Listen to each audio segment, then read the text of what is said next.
And there we go. We are recording, and one thing I mentioned at the beginning of every single webinar is watch this again, you guys. You know, I came from a psychology degree, so I know that if you watch this again relatively soon afterwards, you are much more likely to remember some of the nuances and how to build this strategy out. If you wait a month or so, it's going to be like learning it all over again, all right? So we're going to be doing an option strategy for a neutral bias, because when we're looking for a strategy, it's usually because we've already come up with that assumption. We've looked at XYZ stock and said, you know what, I don't think it's going to go anywhere. So that's what we're starting out with. Try to, block out of your mind that we're really looking at the long put butterfly. The reason why is because I want you to feel like we're coming to this conclusion rather than we want to implement a long put butterfly, so therefore I got to find a market neutral bias somewhere. Okay, that's not usually how we work, right? We usually are looking at charts and stuff like that, and then we come up with our bias through the charts, the news, or however you come up with your assumption. You don't necessarily know what strategy or option strategy we're going to implement yet. So I kind of want to do these webinars where we are walking through that process and then come up with the long put butterfly. So kind of put your mindset that way, all right? But before we get too far along, I need to go over a couple of things real quick. My name is Eric Wilkinson. I've been on CNBC, Fox Business. A lot of times they called me the Wolfman. But I've started out trading in college and then moved to Chicago and started trading on the floor of the Board of Trade. In that time, I've traded everything from stocks, financial futures, commodity futures, and options, basically on all these products and just about all market conditions. And any opinions, news, research, or analysis, or other information should not be construed or constitute investment advice, all right? I'm going to talk about stocks that I may have in my portfolio and my directional assumptions. That doesn't mean that we all have to have the same directional assumption, right? You guys might be thinking I'm out of my mind on some of my directional calls. So don't necessarily look at that, what I'm talking about, like in daily market commentaries where I'm talking about my trades and directional assumptions and all of that stuff. But follow your own gut and do your own homework. And remember, past performance of any trading system or methodology is not necessarily indicative of future results. Trevor saying, Did you post the call butterfly? The last one you posted was the long call vertical spread. Excuse me, Trevor. I'll have to double check on that. That I'm not sure of right now. All right, you guys can follow me on Twitter at Wolfman's blog or our parent company at ProTraderStrat for market wisdom and snark from me. All right, like I said, we are doing the long put butterfly, but we are going to try and forget that we are already there, all right? So one of the things I mentioned, when we talk about this, we have a market assumption, and let's just say XYZ. We come up with our market assumption that is neutral. So we want a smaller move. Now, one of the things I want to get into real quick, remember we talked about standard deviation bell curves, like that could be a normal one. This is one where we see really low implied volatility, and then one where we see high implied volatility might run out really long. So those are our different standard deviation curves, okay? So like one standard deviation is where those hash marks are. So we talk about we can get way out here on the wings when we have high implied volatility. Well, if we want the market movement inside of our wings, then we want this type of situation where our wings are really far away, right? We don't want our wings really close because that means we don't have much room for error to be right. But if we have high implied volatility, then that movement has, a lot more room to work. So with the standard deviation, we talked about, really low implied volatility. We have this kind of bell curve, regular implied volatility. We kind of have this one, and really high implied volatility. We have this one down here. It's going to kind of be similar with this put butterfly, because if we look at it in the, let me try and pull something else up here so I can draw on it. Let me do this.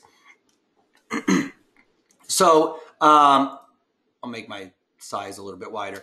So with this one, when we're looking at the butterfly, you know, our break even is going to kind of look like that, but it's going to be a straight line.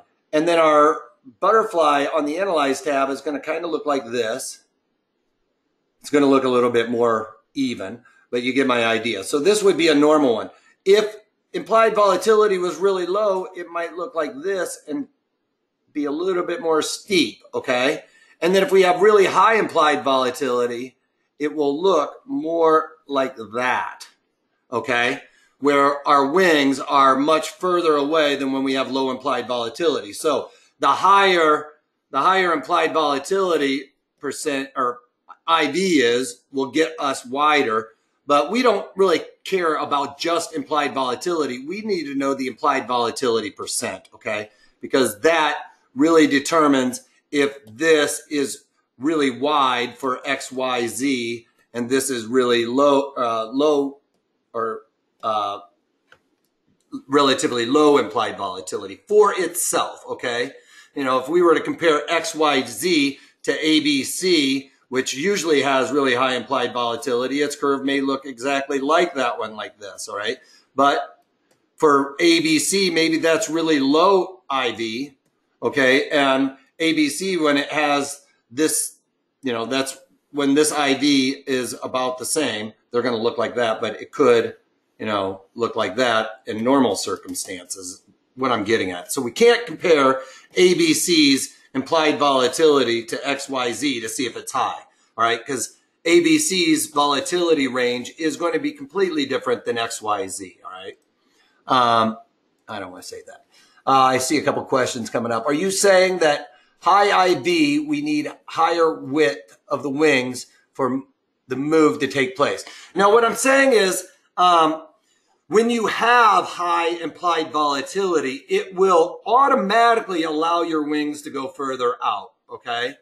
And when you have really low implied volatility, those wings are going to have to come in very narrow, especially in order to meet my rules. So, you know, I have come up with rules over my 20 years of trading that will allow you guys to take some of the guesswork out of it, okay? Because high implied volatility is just saying high implied volatility is like comparing apples to oranges or even apples to cantaloupes, kind of. Because, you know, Tesla's IV is elevated all the time. But if you only took a snapshot of Tesla and looked at its IV, you wouldn't know any different, right? But if you compare Tesla's implied volatility to, say, something like a utility or a staple, maybe Kellogg, then Kellogg's extreme high volatility might be Tesla's extreme low volatility. And we can show you guys some examples. I didn't want to really get into this too much, but this was something I know we had talked about in other webinars down here with the standard deviation curve. And I wanted to kind of correlate that back to when we look at the butterfly in the Analyze tab. It's something that I didn't do in previous webinars. So I want to make sure that I don't forget to mention that and talk a little bit more about it in detail. So, John, I'm probably going to beat that one to death. So stay with me on that. All right. All right. So one of the things when we're looking at building out the long put butterfly is it's basically a short put spread with a long put spread. And this is our long put spread here. We're buying in the money, or actually, yeah, this is our long put spread here, and then this is our short put spread. So we basically combine them because this strike and this strike are the same. And when we combine those two, you know, it's pretty simple. You basically jam them together and you get this.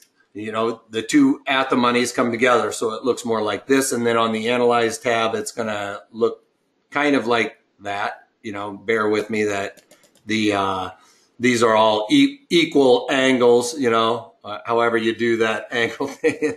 Geometry, remember, when you're doing those angles. All right. So those angles are all the same, and this one would be inverse of those for the better part of it. All right. So that's how we're going to build it out. But remember, we haven't really decided what we're going to do and or we don't know that we're doing this long put yet, long put butterfly. All right, so the keys to success, picking the right underlying. The first thing we've done, we've talked about this. We're looking at XYZ, and I've got a neutral assumption, all right? And I'm not going to have enough room to write that out. But so we need to know, I said XYZ, I don't think it's going anywhere. So I want to take a look at the platform and see what we've got. XYZ for this rule, picking the right underlying, we need to make sure that we go over and look at the platform here. And when it's over $100 stock like Ulta, then we need to move the decimal place 3 ticks to the left. So we move it 1, 2, 3 ticks to the left, and we've got about 35, 36 cents, right? If we move that decimal. So our option montage down here, just out of the money. I should have drawn that a little bit lower. Just out of the money on the puts and the calls. We want to look at the width between these two. And this is during open market operations, you guys, not after the close like we're talking right now. So you can see 960 to 1040, that's larger than 36 cents. So if during open market operations, I saw this kind of market on these where none of them even come close to being 30 cents to the bid offer in the option montage, that is the spot month. This, you know, nobody's trading that June anymore, all right? It's expiring tomorrow. Everybody has rolled their positions out to the July. So this is the spot month. This is where the most time and volume is being spent. And this does not fit the rule. But we could go over and look at something like Apple and take a look at it. It's a $200 stock, 3 ticks to the left. We should have 20 cents wide. And you can see even after the close, these markets are still tight. Remember, after the close, a lot of our orders get canceled. These guys are willing to dance with the devil out here, because who knows what's going to happen between now and tomorrow in the open, or when they open the after hours for stocks. So all ours get canceled, but stocks over $100, 3 ticks to the left. That's how wide the bid offer should be. And then if we look at a stock under $100, they should be, the rule of thumb here is it should be less than 10 cents wide to the bid offer down here. So we go down here and look, we can see that fits the rule even after hours. Like I said, this rule is only applicable during open market operations. So less than 10 cents on stocks. If it's under $100, under $100 stock, then we are looking at less than 10 cents to the bid ask. All right. All right. So that's how wide the market should be. No greater than that. That would be a green light for my rules. All right. You know, if you're used to trading Ulta at 60 cents wide, when my rule is 30 cents wide or 35 cents wide, but you're used to trading that, then just know that that is a yellow light. And if we get too many yellow lights, then you need to move on with a different strategy. Another thing is, when you're dealing with those really wide markets, like that one, I had to give up 60 cents to get in maybe, or maybe even 40 cents to get in, because I'm not going to give up the full bid ask. But I'm going to have to give up a lot of edge to get in, and we've got multiple legs to deal with. So it's going to incrementally hurt us trying to get in and out of it, all right? So make sure you aren't doing that, because for one, that you're going to have that theta decay work in your favor. And two, we are dealing with a butterfly that takes a long time to come in the money, in a sense, because of the way that it's designed, the theta component, the vega right there at the monies and stuff like that. So it's going to take a little bit longer than some of the other strategies I talk about, but the payoff is much better as well for this strategy. So if you can nail the number, then you will do very well with this strategy. First 10 minutes was missed. Can you catch up during the review and later video? Yes, you definitely can. We'll send this video out. It's being recorded. You guys will be able to watch this again. Also, I have a tendency to try to at least say some of the things multiple times throughout the webinar so that you guys can remember it. You know, if you hear it 3 times, you're more likely to hear it better. So with this, again, picking the right underlying, move the decimal 3 ticks to the left on a stock over $100, under $100, 10 cents wide or less is what we're looking for picking the right underlying with XYZ, okay?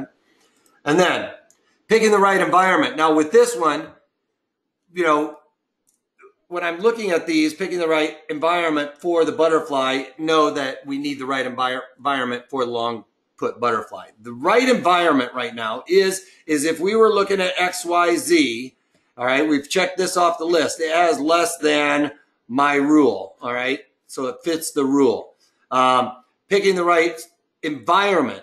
Well, when we're looking at environment for XYZ, in this scenario, it's going to have a high IV percent, right? And that percent should be starred, okay? Because it's not just implied volatility. We're not looking at just implied volatility here.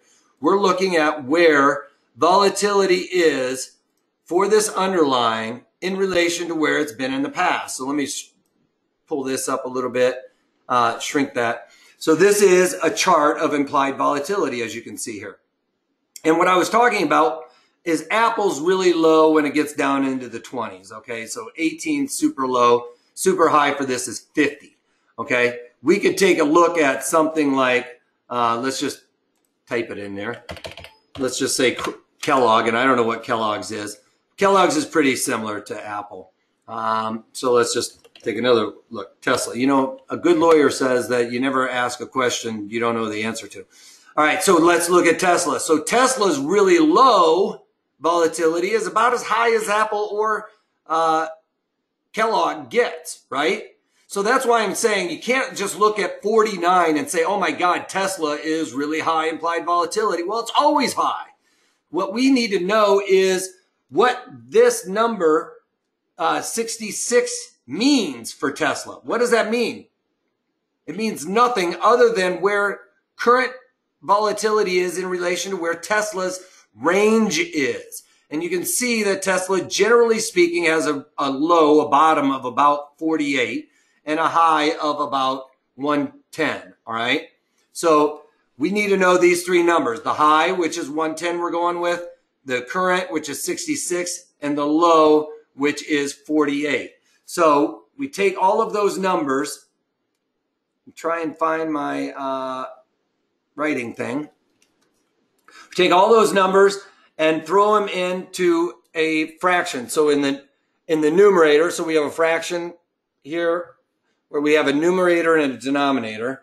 And in the numerator, we take the current minus the low and divide that sum by the high minus the low, all right?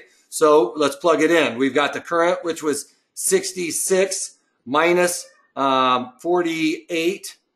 And then we divide that sum by the high, which was 110 minus 48. All right. So over here, then we get this as 22 divided by 62. Is that right? Somebody? So basically we're at about, you know, a 33 percentile, right? That would be 2, 4, 6, yeah. So it's, you know, 30, let's call it 31. All right, so 31 percentile is what I'm coming up with. So you can do it with the exact numbers, taking it all the way out to the decimal. One thing we can also do is go over to Tesla and look at it, hopefully on my screen. It looks like for some reason it's not wanting to give implied volatility percent over here where I usually have it. Something must be messed up. 22%. My math is terrible, I guess. But you can see that's how you come up with that math. My rounding and everything else must have thrown that off a little bit. We could do it with Apple as well and go over to the chart and see what the highs and the lows were on that and come up with it. But at the end of the day, that's how you come up with it, all right? So it just tells us where the current implied volatility is in relation to where it's been in the past. When we're doing a long call butterfly, we need high implied volatility. And this was what I was talking about. We want it to be greater than a 50 percentile, all right? And, you know, the best is 100. You know, you get 100 percentile, you know, that's the star. That means it's a green light for high implied volatility, all right? And the reason why is because we want our Analyze tab to have those wings get a little bit further out than if it was normal. Okay, because that could be a normal one. We want ours to look like this. And the only way to get it to look like that is to have the high implied volatility. Okay? Does that make sense so far? Are you guys following me anyway? It may not make perfect sense right now, but are you guys following me here? Implied volatility percent, we need it high. A couple places you can find that. Yes, this is Thinkorswim. I have this script to throw in here, and my script usually will show it correctly. Another place you can find it is when you go to the trade page on at least Thinkorswim, you can see current IV percentile. And the other thing you can do is pull it up on a chart, throw it in there, and do the math yourself. Okay? So, or you can get the script if Thinkorswim is available to you and you want it over there in the watch list as well. All right, so that is picking the right environment or the right environment. So if we have high implied vol, we have the right underlying, we know we got that. All of a sudden we say we got really high implied volatility. I've got a neutral stance. I think I know exactly where the price is for this underlying, that it's going to end up, maybe it's at a point of control. You guys talk about, or you guys kind of follow the market profile like I do, that you think it's going to settle down around those points of control, then that would fit this theory as well.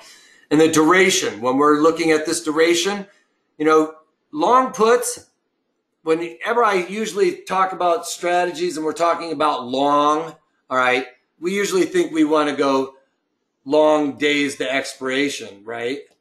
We want to go further out the curve, but with this one, it's a little bit wanky. It's a long put butterfly, but we need usually long. We also talk about low implied volatility. This one breaks the rules. All right. We want, 30 equal to right around as close as you can get to, less than 35 days to expiration. So days to expiration. So I totally butchered that writing, but you guys can see we want around 35 days to expiration on this.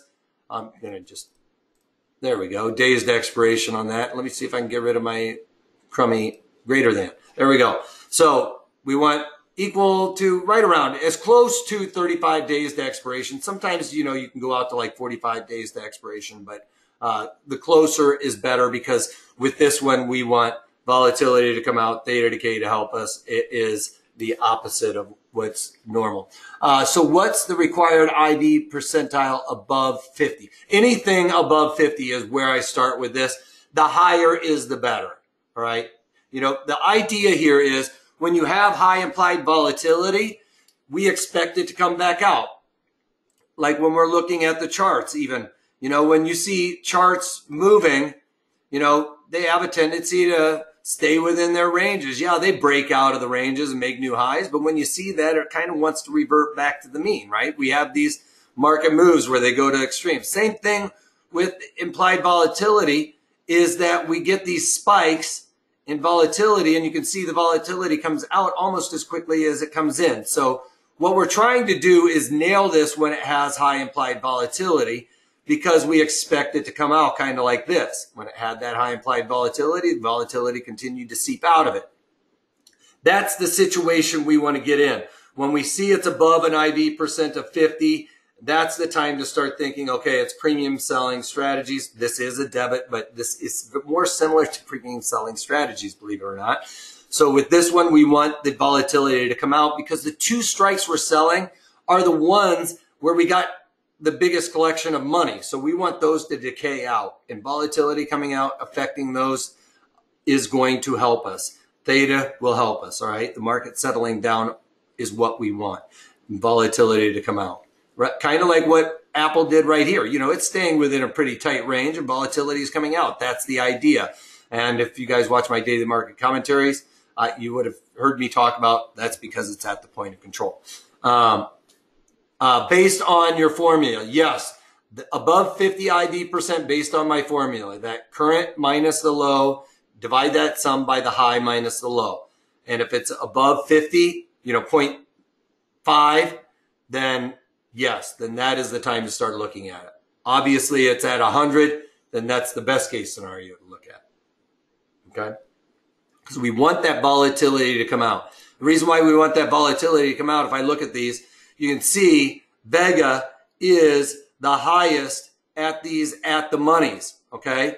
And when volatility comes out, we've already talked about this in some of the earlier webinars and some of my more basic webinars for options, is for every 1 percentage point this drops, it goes from 25.94 to 24.94, then these premiums are going to drop by 23 cents for every 1 percentage point drop here. Okay? Is everybody following that? That's a rule of volatility, is that if we look at volatility and it's for every 1% change. So 1% change. I'm going to throw the delta because that's change also. But 1% change in volatility is going to affect the premiums by the Vega. All right. So in this case, if it increased by 1%, these would increase by 23 cents. So it would go from 5.10 to 5.33, and the offer would go from 5.30 to 5.53. All right. So it would go up by that 20 cents. Now, if it goes down, if it went down by that 1 percentage point, we would go from 5.10 to now what's 23 cents off of that would be 4.87. Is that right? 4.90. Yeah, 4.87. 4.87 there, and then 23 cents out of this would make it 5.07. All right, so that would be the new bid offer if it just dropped by 1 percentage point. Now, we know that if even we look at that chart of Apple, we can see that Apple probably went down in the last, just couple of days, maybe even this week, let's just say. If we looked at this week, we could say it went from 29 to 26, so it lost 3 percentage points, right? So you can see how that is going to help us when the volatility comes out. That's why we want to start with high implied volatility. We don't always know if implied volatility is going to go higher, but we do know that when it's at these extremes, that volatility is likely to come out. And that's all we're trying to play, is the probabilities are in our favor that the volatility will come out. All right. We don't know for sure, but the only way to increase our probabilities of success is to kind of catch it when it's at extremes. Yes, it could go higher and against us with volatility. But if our assumption of the market staying neutral, we would see volatility come out of that type of scenario. So that's what we're looking for. If you're not getting the market assumption you were planning on or the volatility coming out, then you could easily just pull the ripcord on it. Anytime your assumption changes, pull the ripcord, you guys. All right. The two short puts, theta decay, is what we want to come out faster and to our benefit, as well as the IV to drop. Ding, ding, ding. Somebody send John a gold star because he just nailed it, because he's right here too. The theta, which we haven't really gotten to, which is basically my next step. We're kind of talking about it. The theta component, as you can see here, is its highest as well. So for every day that goes by, theta decreases by the corresponding number. So this strike will decrease by 8 cents. This strike will decrease by 3 cents. All right. So yes, we are selling two and we're buying two, one that's out of the money, one that's in the money. But you can see that the theta and the Vega are much less than the ones that we're dealing with. So we want the one that we're dealing with to be affected the most. All right. And that's that short strike. And the duration, I actually did mention this once, but our duration on this, the right duration would be when we're right at 35 days to expiration, or as close to 35 days to expiration as we can get. All right. Which is what I was talking about up there. And we can look at it why. And John correctly jumped on it immediately. Got a little ahead of ourselves, John. All right. So this is why. When these are the at the monies, right? We can see at the money call, at the money put. Whoop. I don't want to do that. I want to go back here. I thought I had my pen up still. So let's do this. And I need a different color because white's not going to look. So these are the at the money call and the at the money put. As you can see, we can see this is theta. And way out the curve, this will even flatten out even more. So you can see, we used to call theta the thief in the night that comes and steals your money every night, right? Well, all of a sudden it gets closer to expiration or you're getting ready to move. This guy really starts stealing. He tries to take everything he can. And when he knows that the sold sign is up and you guys are leaving town, he tries to take everything he can. Now, my thing is, don't, you know, if you're doing strategies out here, 35 days to expiration, try and get out of your strategy before this happens, because we have gamma that comes into play a lot closer to the expiration. That's going to really affect our at the money strikes. So, you know, 50-cent moves can really affect our profitability. So try and get out of this strategy relatively early so you don't have to deal with that whipsaw of emotion. One day you're thinking you're a genius and the next day it's like not looking so great. So try and get into the strategy. We talk about get into the strategy out here. You know, we're going to be in it about 2 weeks, and try and get out somewhere in here before we have to deal with this. Another thing with theta and volatility coming together, you know, it pumps up the premium. Theta pumps up the premium. Volatility pumps up the premium. We saw that a 1% increase jacks those up by, you know, $0.25, which is a lot of money, you know, $25. So what volatility does is it has a tendency to make this line kind of look like this. And then when that volatility comes out at one time, you know, it catches up with the curve. All right. So if you got into it, you know, in and around this area where you saw the high implied volatility and that volatility comes out, we're going to see our premiums come out, catch up to this, and we might be able to get out very soon. So yes, John, theta is a huge component here to help us out with the butterfly, but volatility being high might be the thing that really is more important, okay? They're both important, but I'm just saying volatility is really going to help us out quickly, all right? And picking the right strikes. When we're looking at picking the right strikes, this comes down to how much we are going to pay for this strategy to make it worth our effort. You can set this strategy up where you're paying almost the width of the spreads. It's never going to be more than the width of the spreads with this one, but you could be in a situation where, you know, you got a $5 wide spread or $5 wide wings, and you're paying, you know, $3.90 or something. So your risk is $4 to make one almost. We don't want to stay with that. We want to risk less with the opportunity to make more. So picking the right strikes, what I want you to come away with here is we want to pay around a third the width. All right. So we want to look to pay around a third the width, and that is our green light. Whoops. So this would be like a green light. Remember when I said you get too many yellow lights or red lights, then you got to pass.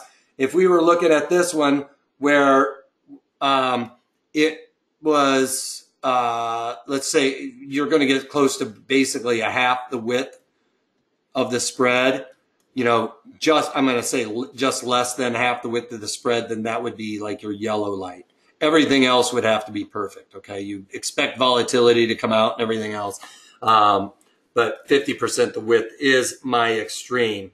But somewhere in between these two, you know, you're moving a little bit further away than what we want you to, okay?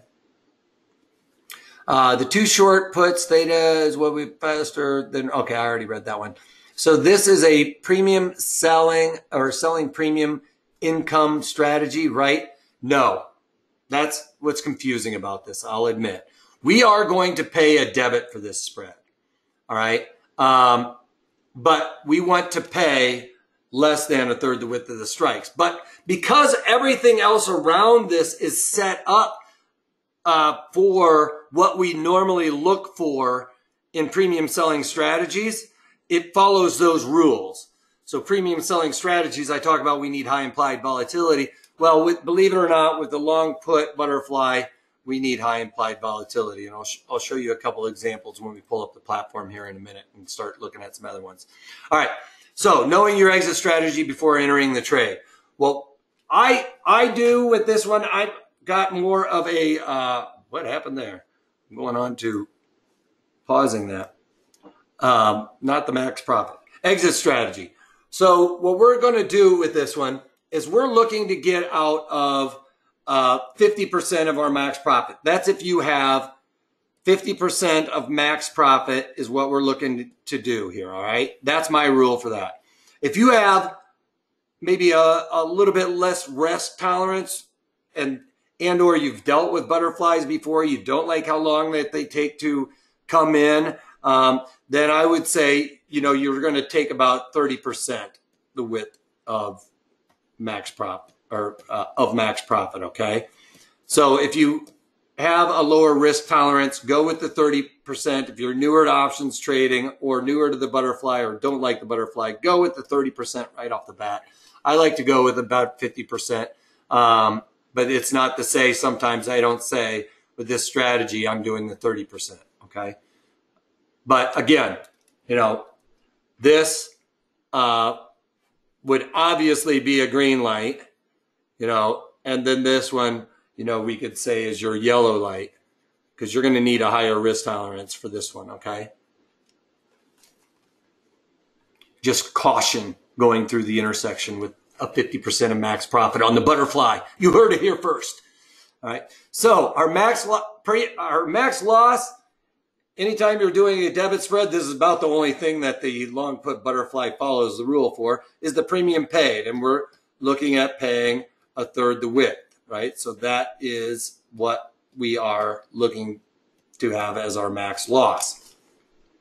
And then our max profit is, and it's both ways. Really, it's the width of those two spreads. Remember, we were doing a long spread and a short spread and jamming them together. That's kind of what we're coming up with the max profit here.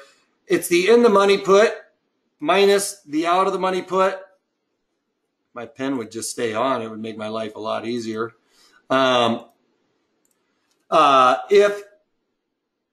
just did this for the in the money put to the at the money put because, actually that's going to end up making it negative. But it's the width of the spreads minus the premium paid. So when we were talking about, let's say it's a $10 wide. So we got a $10 wide spread, all right? And I paid $3.33 for it because that's, third the width of the spread, right? So the in the money to the out of the money is $10 wide.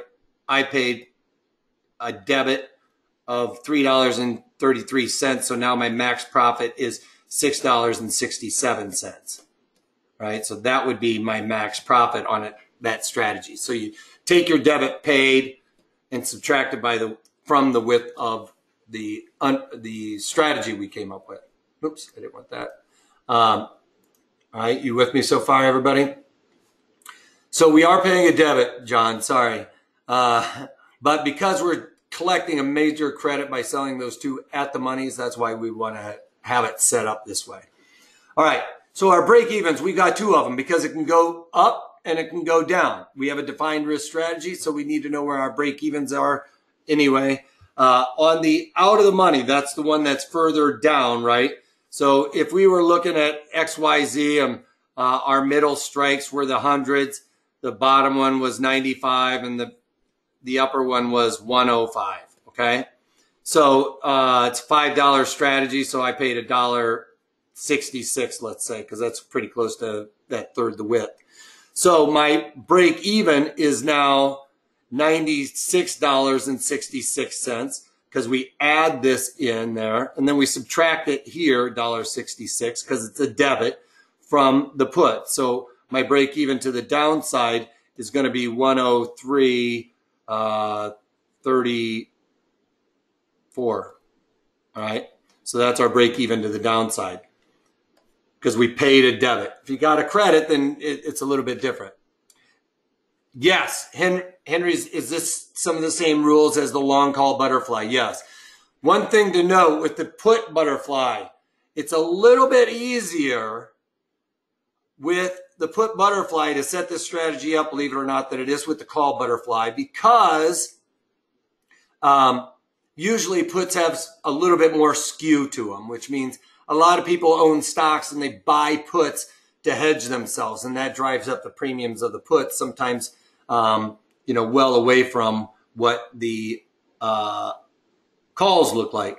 So in that instant, when we were talking about a bell curve, a normal bell curve distribution looking like that, right, where then our one standard deviations are there, one that has the skew to the puts, if this was negative and that's the upside, then the skew to the puts might look like that, okay, where our middles here and our standard deviations look like that. So standard deviation curves do have skew to them, all right?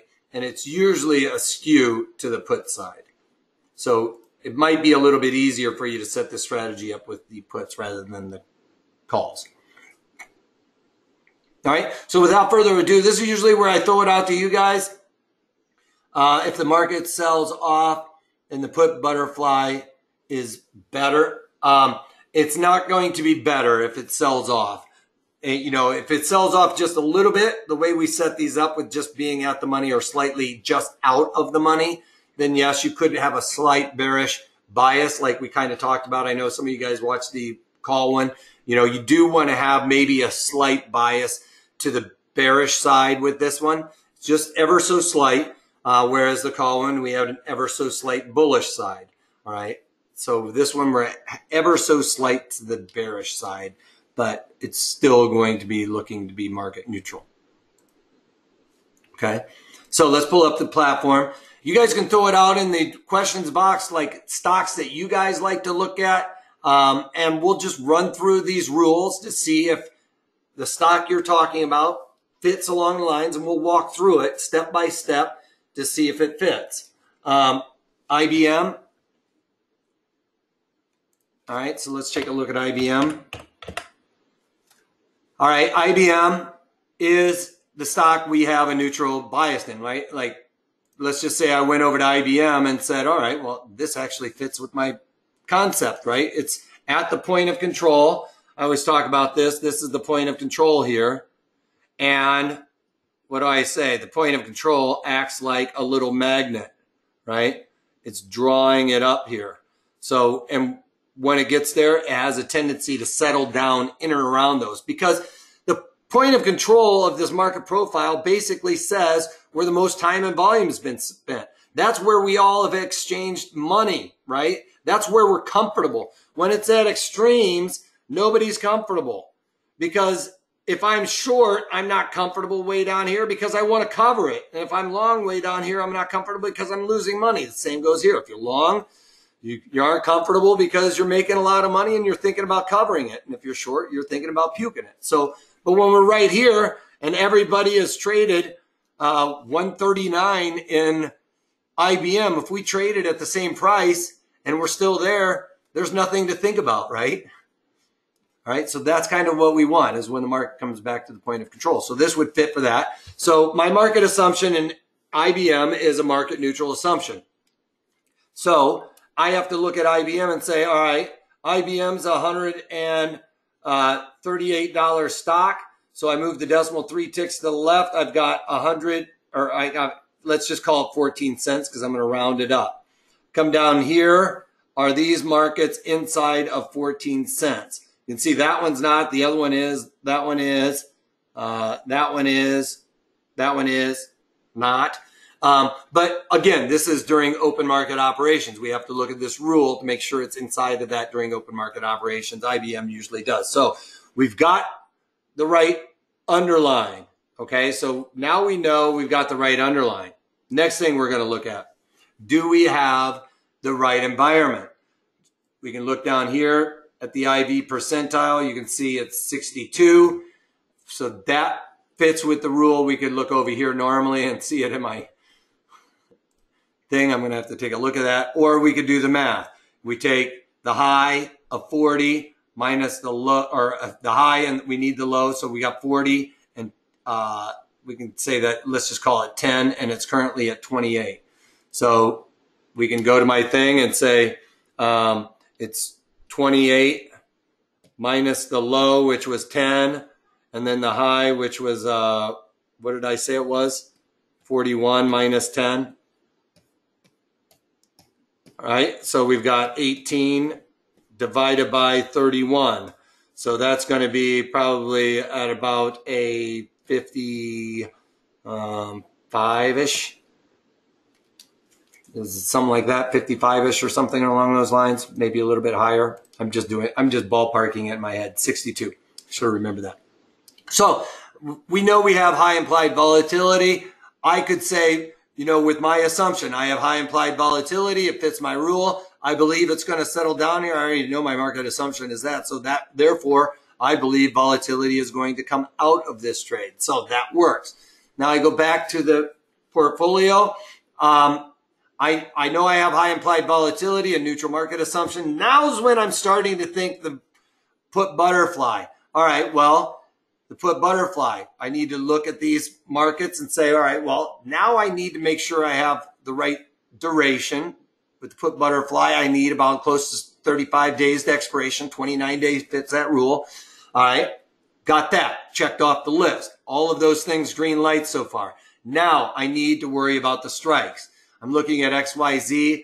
You know, it's going to be a pick 'em between here. If I pick the 140 strike, Banu, I would be slightly bullish. If I'm picking the 135 strike, I'm slightly bearish, right? Because these are further out of the money to the downside. So I want that move to hit my peak.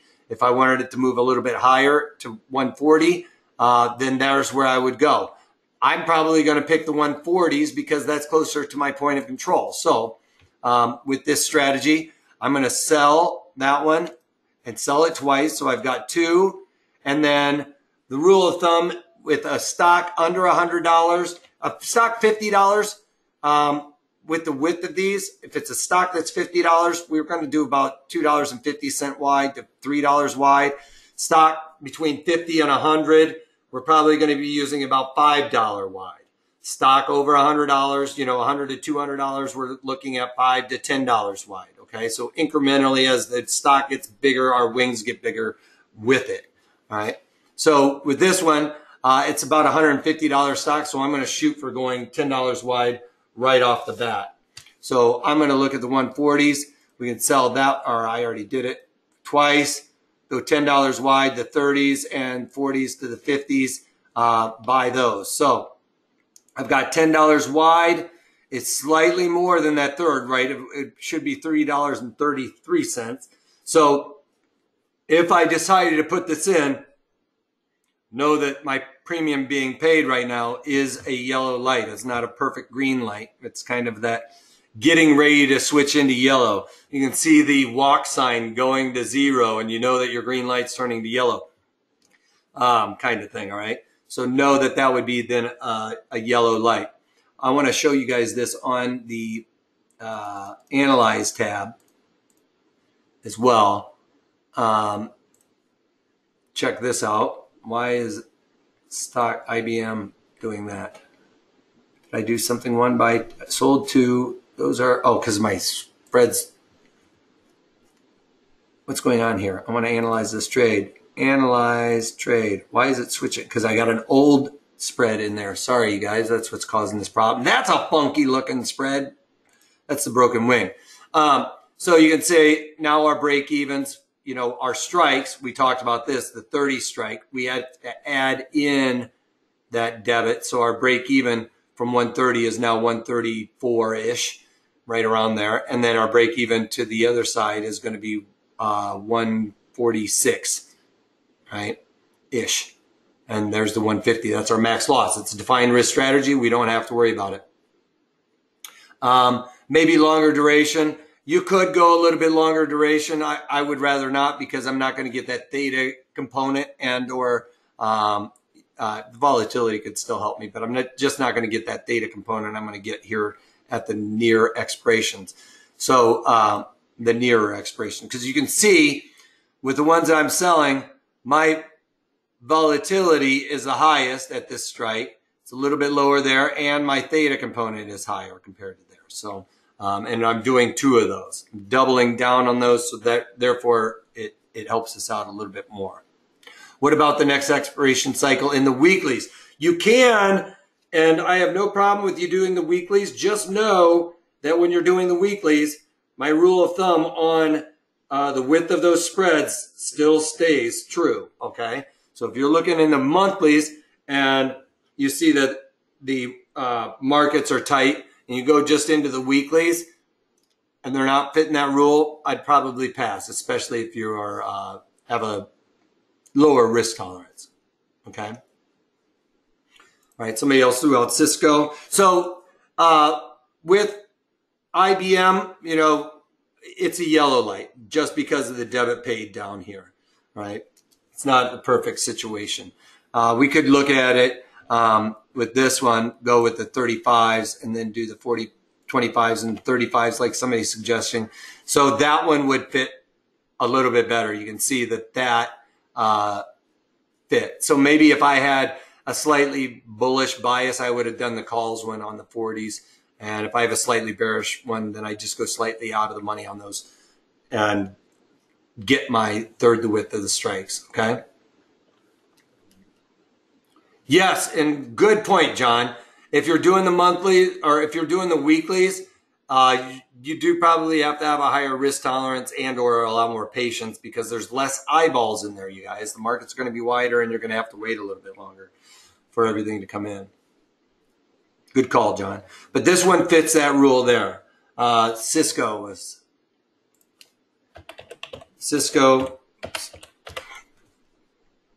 Let's delete that. We've got a market neutral assumption for whatever reason. You know, we think it's going to stay within, you know, a relatively tight range, maybe because it's at the highs.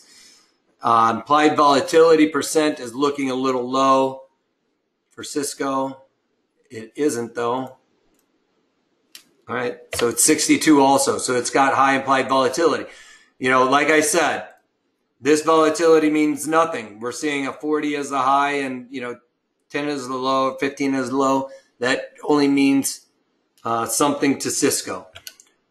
Because what we're trying to do is capture the highest premiums for Cisco, right? I'm not trying to capture the highest premiums for volatility, where volatility is, because volatility can spike or go back. You can't get caught up in that. You need to know where volatility is for this particular underlying in order to make a good decision.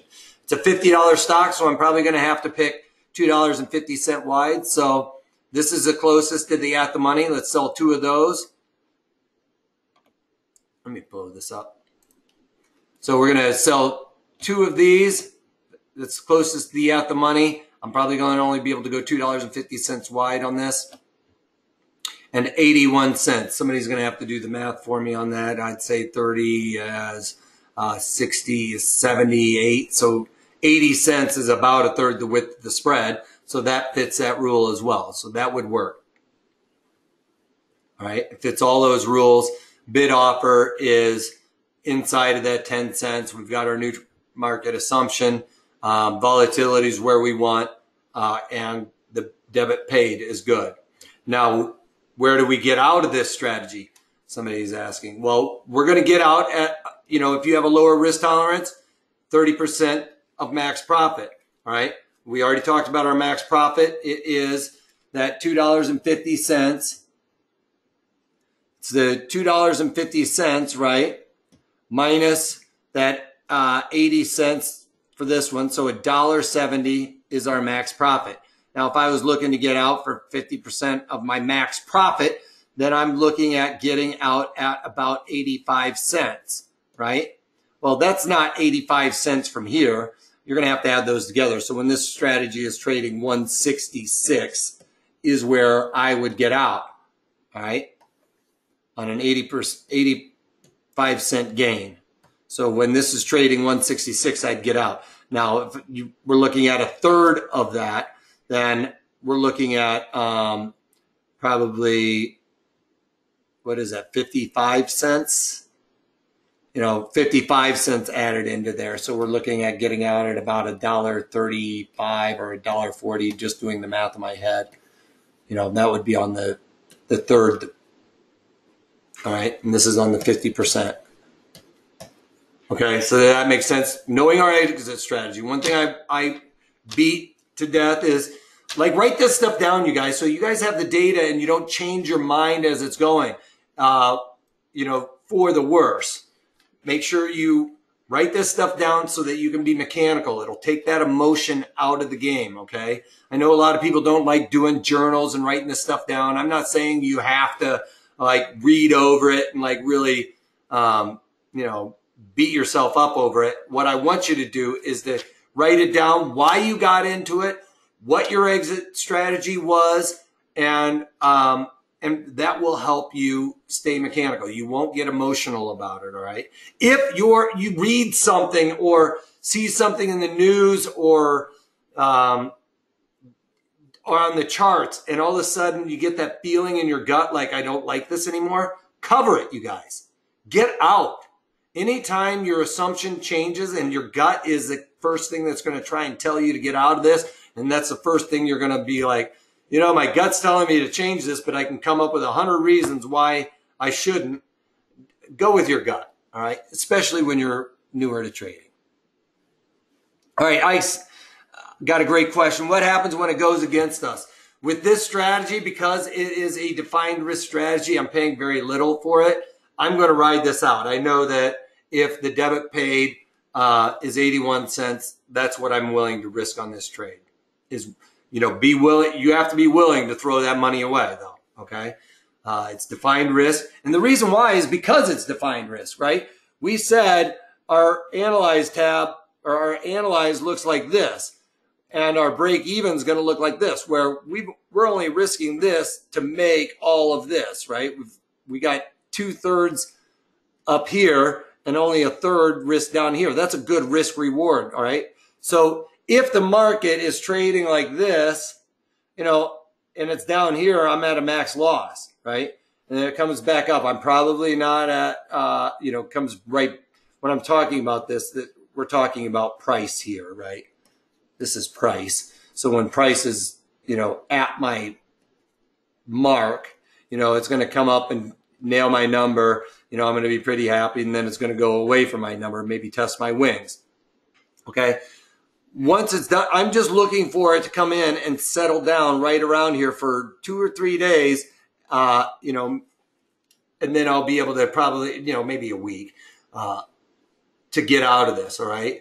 And that's why I'm willing to take less than my max profit, because I doubt on the 19th of July, which is at expiration, that's the only way to get max profit, is that this is trading at $57.50. That's the only way to get your max profit, is at expiration. We settled the number. We settled Cisco at $57.50. That's the only way to get max profit.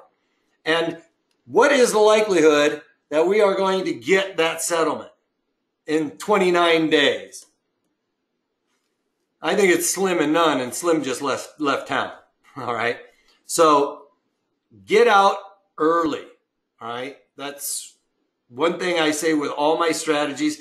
I'm not ever looking for a home run, which is where you're trying to get the full max profit, or, buying a call and thinking the thing is going to go to the moon and back. All right. What I'm trying to do is play the probabilities. And when the probabilities are in my favor, then I take my chips off. Can you do this around earnings? Yes, you can. I have strategies I like to use better than this strategy for earnings. And I have certain specific rules for earnings trades that you should look at. But please check those out. We've got all kinds of those as well. All right. You can check those out at Pro Trader Strategies. And we can talk about that in a minute when I'm wrapping up. But I want to make sure everybody's clear on this stuff. All right. So I think I got another one in here. Anybody else for another one? I don't know where my thing went. QCOM. somebody was saying. So Qualcomm, let's take a look at it real quick. I have a position in it. I'm not trying to get you guys a lemming off the cliff, but it happens to be in the same ones. I'm obviously bearish in it. So let's say we've got a neutral bias now. So 72.5 is about where the market is. So 72.5, probably only going to be able to go about, actually probably can go, I'm just doing the math in my head. I think I can do this a little bit wider.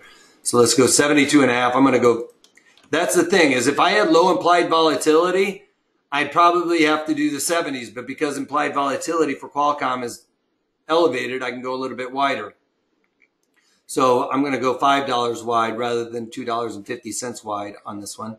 And then we buy that one. I need to sell one more of the 2.5s. So a debit of, on a, did I do that right? $5 wide. Yeah, $5 wide, paying only $1.50. So that's a little bit less than a third the width. It should be about $1.60 or something, I think. $1.80 or something. So $1.50 fits that rule. So that one would work as well. But you notice that we can get a little bit wider. If I found something that was $72.50 that had really low implied volatility, it would probably make me come in on my wings. Meaning my wings would have to be the, what did I use? The 72.5s and the 70s and then the 75s. Okay. Which is still fitting that rule, but with this one, but you would see that if it had really low implied volatility, I'd be dealing with something like this. Okay. All right, you guys. So this is our deal of the week. I want to thank you guys all for drilling down on different option components when and where I find those appropriate. This link is in the chat window for this particular offer. It's a really good one. If you guys have gotten some emails about Steve Primo, he's a great chartist. If you've ever wanted to learn from somebody, Steve Primo is probably the guy you should be learning from. We also have a platform that Steve uses that gives you indicators. I do not give indicators, but Steve does, and you can implement a lot of my strategies around that. So if you like trend following and want to learn more about that as well, we have a Steve Primo that can help you out. And then I have strategies that goes with that. So this is the offer here.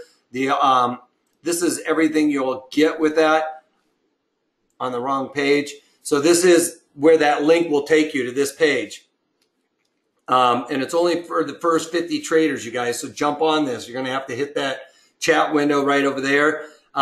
It's normally $1,500. We're knocking it off by $200. But Steve and I have worked together to come up with option strategies, learning his techniques, and how to implement these in and around that. So if you have any questions, you can reach out to us at 310-598-6677 or email us at trading@protraderstrategies.com.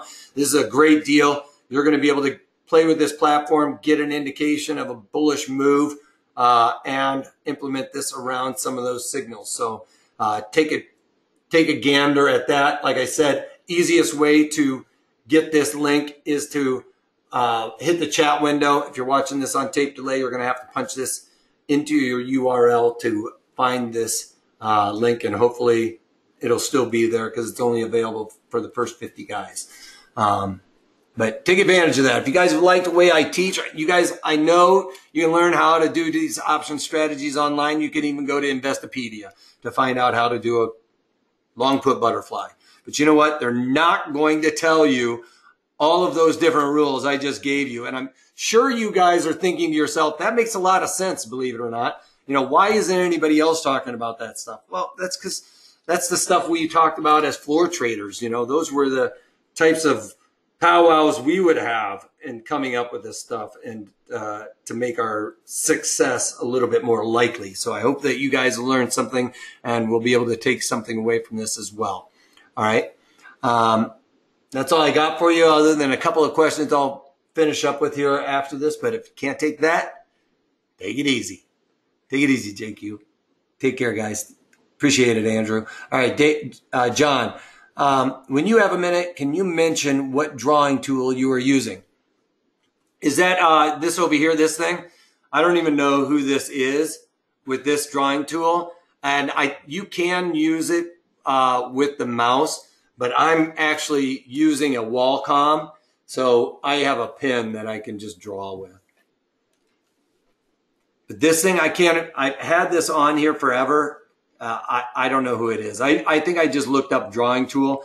I have a couple of them. This is also another one over here, which is Sword Soft Screen something or other.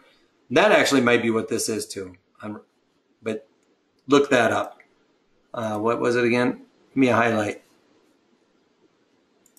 for John.